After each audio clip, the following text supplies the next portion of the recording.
There's a mistake Salesforce developers make so often it's practically a rite of passage. You build an integration, store your configuration in a custom setting, deploy to production, and everything works. Then someone refreshes a sandbox. The configuration is gone. The app breaks silently. Your team spends half a day debugging what appears to be a working deployment. Nothing changed in the code. The records just don't exist in the refreshed sandbox. By the end of this video, you'll know exactly why this happens and precisely which configuration mechanism to use for every scenario. Salesforce gives you two ways to store configuration outside of hard-coded values: custom settings and custom metadata types. On the surface, they look nearly identical. Both let you define custom fields and store named records, and both are accessible from Apex. The critical difference is invisible until something goes wrong. One is stored in the data layer of your org. The other is stored in the metadata layer. That single distinction controls whether your configuration survives a sandbox refresh, whether it ships in a change set, and whether it lives in version control alongside your code. Custom settings are org data, stored in special system objects but treated by the platform as data all the same. Because they're data, the platform built a dedicated cache for them. Accessing a custom setting through the generated static methods, getInstance, for hierarchy type, getAll, for list type, reads from that cache, not the database. That's why custom settings don't count toward your 100 SOQL per transaction limit. The trade-off is that custom settings behave like data in every other way, including what happens to data when someone refreshes a sandbox or spins up a Scratch org from scratch. List custom settings are the simpler of the two types. You create one, add custom fields, currency, text, number, whatever you need, and then add named rows. Think of it as a lookup table in the platform's memory. A shipping rate calculator might have rows named zone_A, zone_B, zone_C, each with a rate per kilogram field. In Apex, you call shipping rate_C.getAll and receive a map where the key is the row's name and the value is the record. Or call getInstance, zone_A, to fetch one specific row. Both return cache data with 0 SOQL cost. Hierarchy custom settings add a layer of intelligence on top of the basic list type. Instead of a flat lookup table, the platform stores one record at each of 3 levels: organization, profile, and user. When you call getInstance, with no arguments, Salesforce automatically resolves the most specific value for whoever is currently executing the code. A user-level record wins over profile, which wins over org. This makes hierarchy settings ideal for per-user feature flags. An admin can enable a beta feature for one specific user without touching any code or running a deployment. Just create a user-level record and setup. Reading a hierarchy custom setting in Apex follows a single clean pattern. You call appconfig_C.getInstance and store the result in a private static final variable at the top of your class. Static final means it's evaluated once when the class loads and reused for the entire transaction. No SOQL, no cache call you have to manage manually. The platform handles it. You then call methods on that cached instance to read individual fields. If you need to resolve the hierarchy for a specific user or profile rather than the running user, pass their record ID into getInstance as the argument. List custom settings follow the same caching philosophy but use a different API. You call shipping rate_C.getAll once, store the result in a static map, and do all your lookups against that map for the rest of the transaction. Map lookups run in constant time. No queries, no repeated cache calls, no governor limit exposure regardless of how many times your code reads the configuration.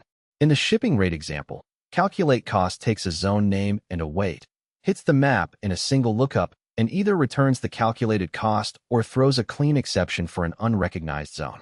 Writing to custom settings from Apex works exactly like writing to any standard S-object. Create a record instance, set the fields, set setup owner ID to control which hierarchy level you're targeting, and run DML. Set setup owner ID to userinfo.getOrganizationID for org level, a profile ID for profile level, or a user ID for user level. In test classes, you upsert the org level record in A at test setup method, and the code under test picks it up automatically via getInstance. This gives every test a clean, predictable configuration baseline rather than depending on whatever records happen to exist in the org. Custom metadata types look like custom objects with a___MDT suffix, but they behave nothing like them at runtime. They are metadata. the same category as your Apex classes, page layouts, and validation rules. This means a CMT record is a file on disk. It commits to Git alongside your code. It gets reviewed in a pull request. It deploys through SF project deploy, start in the same operation as your Apex classes. When you spin up a Scratch org, the CMT records are there from the first moment. When someone refreshes a Sandbox, the records appear automatically. They are inseparable from the application. The Sandbox refresh behavior is the single most important practical difference between custom settings and CMTs. When you refresh a Sandbox from production, the metadata layer, including all CMT records, copies across as part of the refresh. The data layer behavior depends on the refresh type. Full sandboxes copy data, partial sandboxes copy a subset, and developer sandboxes typically copy nothing. If your routing rules or endpoint URLs live in custom settings, every developer sandbox starts with 0 configuration and everything fails until someone manually re-enters the records. CMTs eliminate that problem entirely. They're present the moment the sandbox finishes refreshing. Querying CMTs in Apex uses standard SOQL, the same syntax you use for accounts and contacts. The critical difference is that CMT queries count toward your 100 per transaction limit, unlike custom settings. The standard pattern to manage this is a static initializer block. Write the SOQL query once inside a static block and store the result in a static list or map.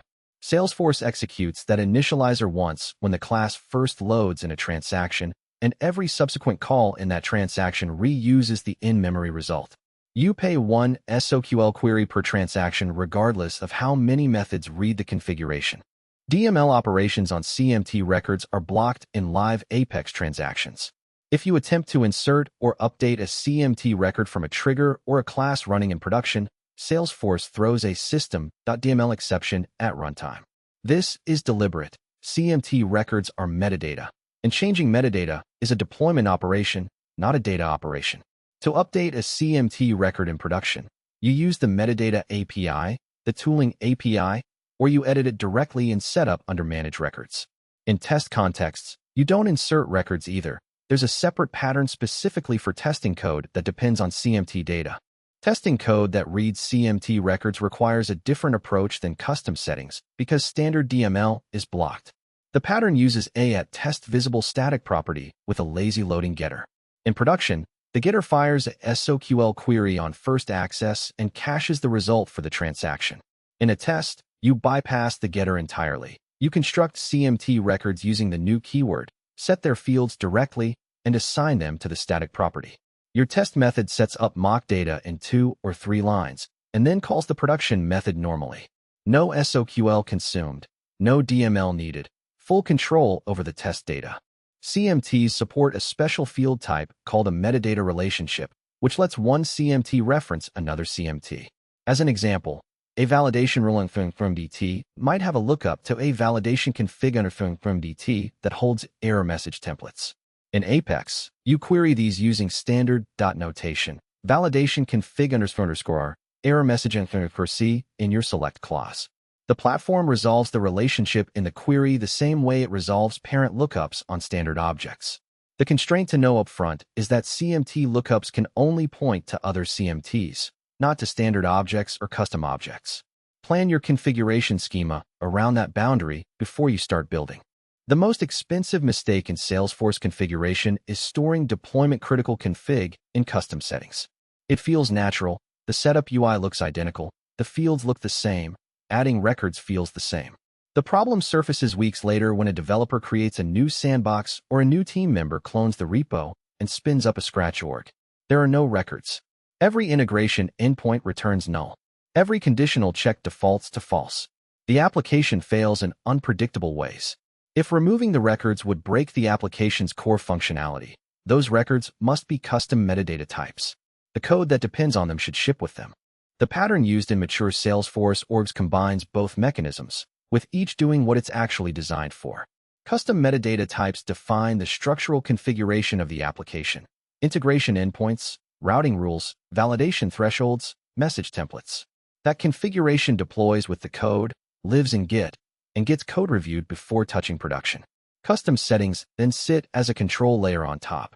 An admin can pause an entire integration by toggling a single checkbox, No deployment, no code review. Takes effect on the next transaction. The CMT defines what the integration looks like. The custom setting controls whether it runs at all. The first question in the decision flowchart is whether the configuration needs to vary by user or profile at runtime. If the answer is yes, feature flags, per user preferences, behavior that admins should be able to configure per team. That's a hierarchy custom setting. The platform resolves the most specific level automatically for whoever runs the code. You don't write conditionals to check which user is running. You just call getInstance and read the field. The platform handles the resolution logic. Custom metadata types have no equivalent built-in mechanism. You would need to build user resolution logic yourself, which is more complex and harder to maintain. The second question in the decision flowchart is about persistence and deployment. Ask yourself, if every record of this configuration type disappeared overnight, would the application break? If yes, if your routing rules, validation thresholds, or endpoint definitions are essential to the application's core function, those records must be custom metadata types. There is no scenario in which CMT records disappear without an explicit destructive deployment that someone ran intentionally. Custom settings cannot offer that guarantee.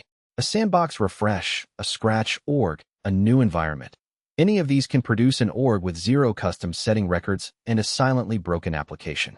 The real-world pattern works like this. An integration with a payment gateway has its endpoint URL, timeout, and batch size stored in a sync endpoint from DT record. That record lives in the repository and deploys with the code. Changing the endpoint requires a PR, a review, and a deployment, appropriate governance for a structural change. On top of that, an enable external sync __C checkbox lives in a custom setting. When the payment team needs to pause the integration for maintenance, an admin unchecks it in setup. No deployment, no code change. Takes effect on the next transaction. The CMT provides the structure. The custom setting provides the control layer. The full article covers every pattern in this video. The Apex code for list and hierarchy custom settings, the SOQL caching pattern for CMTs, the test injection technique, CMT relationships, the complete decision flowchart, the combined architecture, and the common mistakes with working code for each. It's session 65 at realsyllabus.com. If you're building any configurable Salesforce application, integrations, rules engines, feature flags, validation frameworks, read it before you decide where your configuration lies. Getting this right the first time is significantly faster than migrating from custom settings to CMTs after a production incident forces your hand.